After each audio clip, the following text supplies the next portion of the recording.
Salt balance and heat stability of concentrated and dried milk. Heat stability of milk, concentrated and dried milks is of commercial importance.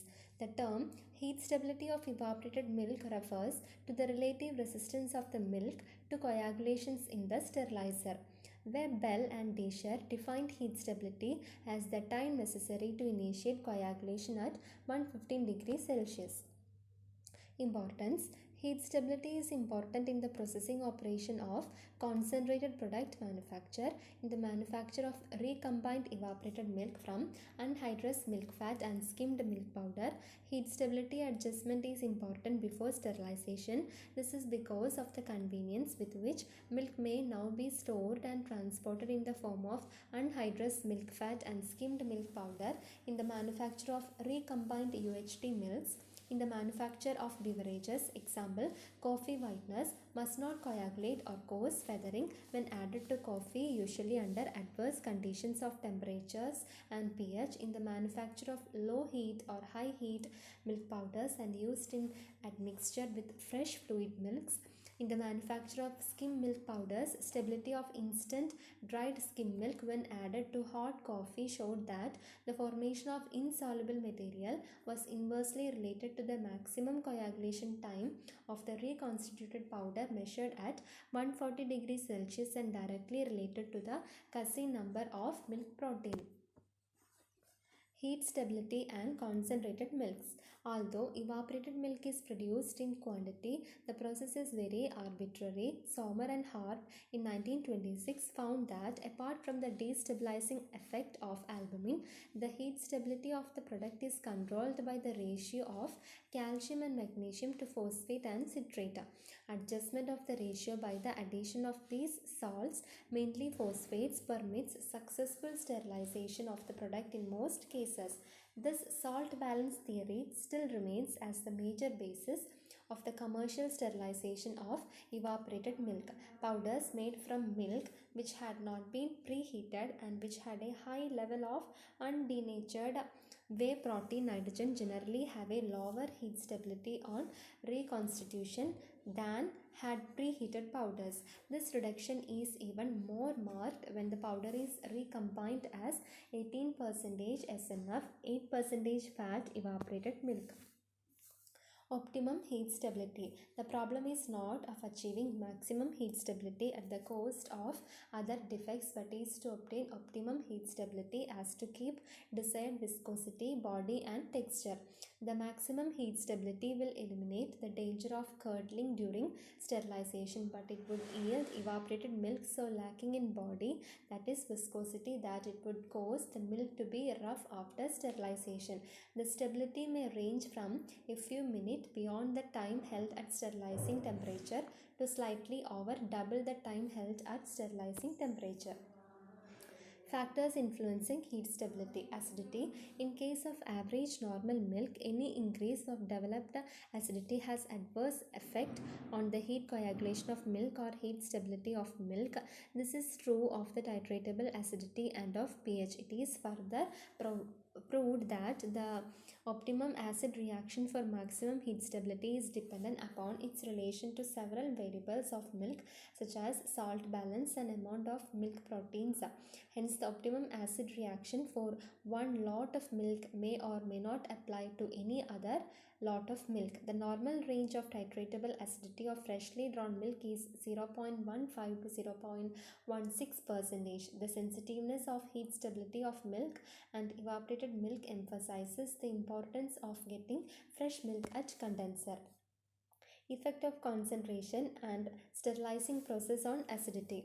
The acidity of evaporated milk is higher than that of fresh milk from which it is made. The titratable acidity of evaporated milk before sterilization is approximately equal to that of fresh milk times the ratio of concentration. The acidity of milk after sterilization is more than that of before sterilization. This is attributed to the formation of acid resulting from the action of processing heat on some of the milk constituents. The pH of evaporated milk likewise is lower than that of fresh milk.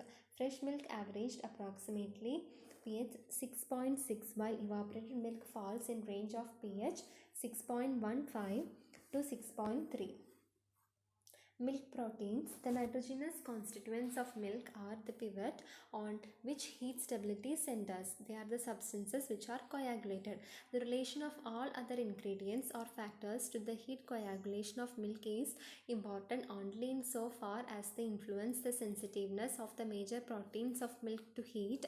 Proteins of great importance here are casein and lactalbumin. Both are coagulated by heat. It is reported that 68.6% of total albumin found in fresh milk is precipitated in evaporated milk after sterilization. In normal evaporated milk of correct viscosity, the casein coagulated does not exceed 10% of total present. The casein is of primary importance.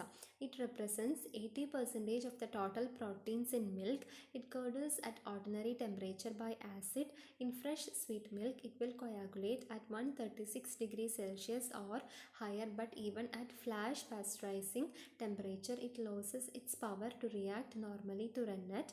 The condensing of milk lowers heat coagulation point of casein. The heat stability of casein is greatly influenced by balance of mineral salts of milk. Webb stated, the problem of heat coagulation of milk is in reality a problem of heat stability of calcium caseinate system. The lactalbumin is present to the extent of 15% of the milk proteins. It is partially coagulated by heat in normal milk and completely in the presence of an acid medium. It is neither affected by rennet nor by acid at ordinary temperature nor by the mineral constituents of milk. When forewarming is kept above 90 degrees Celsius, the initial viscosity and the increased viscosity are in direct relation to the amount of albumin added. But when forewarming temperature is held below 60 degrees Celsius, the initial viscosity remains the same and the changes, which are small, have no relation to the albumin content of milk. Sommer demonstrated that even a small increase in lactalbumin content greatly reduces the time of sterilization to coagulate the evaporated milk. Both the casein and albumin content of milk vary with season and year due to change in lactation period of animals. Variation is greater in case of albumin content as compared to casein. The percent of casein and albumin is higher at the beginning and towards the end of lactation period. Colostrum milk tends to decrease the heat stability of milk. Thus, the effects of protein composition specifically concern the ratio between K-casein and beta-lactoglobulin. The larger the amount of beta-lactoglobulin, the higher the maximum HCT and the lower the minimum. This is explained by beta-lactoglobulin enhancing the dissociation of K-casein at pH greater than 6.7, which results in formation of more strongly depleted micelles. The higher maximum HCT at pH 6.6 may result from an increased association of beta-lactoglobulin with the micelles, which may enhance colloidal repulsion. Mineral salt balance, the temperature at which evaporated milk curdles in the sterilizer is affected and to larger extent controlled by the balance of the milk salts. Sommer and Hart's theory of the salt balance, they were first to demonstrate that aside from albumin, salt balance has a greater effect on heat stability, and the salt balance is readily changed by other changes like acidity, thus affecting coagulation temperature. It was observed that casein has maximum heat stability when in combination with a definite optimum amount of calcium. When the calcium ion content available for the calcium casein complex is above or below this optimum combination, the casein is less stable to heat. The calcium contained in the milk distributes itself between casein, phosphates and citrates. In addition, the magnesium present reacts by replacing the calcium in the phosphate and citrates. The effect of calcium and magnesium being basic radicals is opposed to the effect of phosphate and citrates, which are acid radicals. The calcium casein combination is at its optimum of heat stability when about two groups of mineral salts are in balance, hence the term salt balance. An excess or deficiency of either group accelerates heat coagulation. If coagulation in heat test is due to deficiency of calcium and magnesium, it can be prevented by the addition of proper amount of soluble calcium or magnesium salts such as calcium and magnesium acetates or chlorides. Such milk may also be stabilized by a slight increase in acidity because the increased acidity changes secondary phosphate to primary phosphate, and the primary phosphate have little or no effect on salt balance. This change diminishes the amount of phosphate that ties up the calcium, and more calcium ion is available to satisfy the calcium casein equilibrium. In such cases, slight increase in acid thus improves the calcium casein balance and actually raises the heat coagulation point.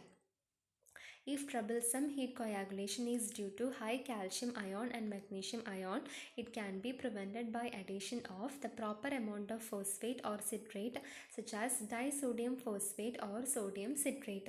It is found in most cases that low heat stability is due to excess of calcium and magnesium. Hence, the heat stability is mainly controlled by exclusive addition of salts of phosphate and citrates. And since phosphate is cheaper of the two, it is preferred over citrate. The variation in concentration of the ions such as buffer salts as phosphate, citrate, especially those of citrate, have a greater effect on the coagulation temperature than slight variation in the pH of normal milk within range of 6.58 to 6.60, but both factors must be considered.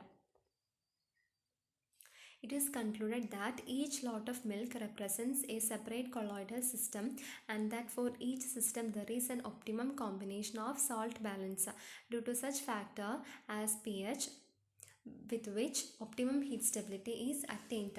Thus, the main effect of salt composition is through the calcium and phosphate contents. The addition of certain salt to milk can strongly disturb all salt equilibriums involved.